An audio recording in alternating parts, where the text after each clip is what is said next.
చేపల తొట్లమ్మే దంద పేరు మీద గిల్లిద్దరు తాబేళ్ల వ్యాపారం చేస్తున్నారట. అగో చూసిండ్రా అనుల్లా డబ్బాల కమాన తాబేళ్లెట్లున్నాయో.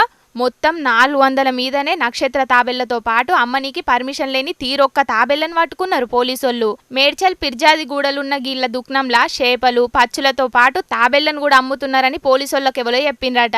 అగో తాబేళ్ల అమ్ముడైందని పోలీసోళ్ళు పోయి దుక్నంలో షేకింగ్ చేసే వరకు 5 నక్షత్ర తాబేళ్లుగా అనొచ్చినాయట. ఇక ముచ్చట మీద పోలీసోళ్ళు గట్టిగానే ఎంక్వైరీ చేసే వరకు మలక్పేట గోడౌన్లకించి వీటిని అమ్మనికి పట్టుకొచ్చినామని చెప్పిండ్రట. ఇక వీళ్ళు చెప్పిన ముచ్చట మీద ఆడిపోయి షేకింగ్ చేసే వరకు మొత్తం 65 లక్షల విలువైన గీ తాబేళ్లు బయటపడ్డాయట. గిట్లా ఏపీలున్న సముద్రం కాడికెంచి వీటిని తీసుకొచ్చి గుట్టు సప్పుడు కాకుండా అమ్ముతున్నారట. మొత్తానికి ఒక ఇద్దరిని అరెస్ట్ చేసిండ్రు పోలీసోళ్ళు. అసలు స్మగ్లరు పరారీలున్నాడట.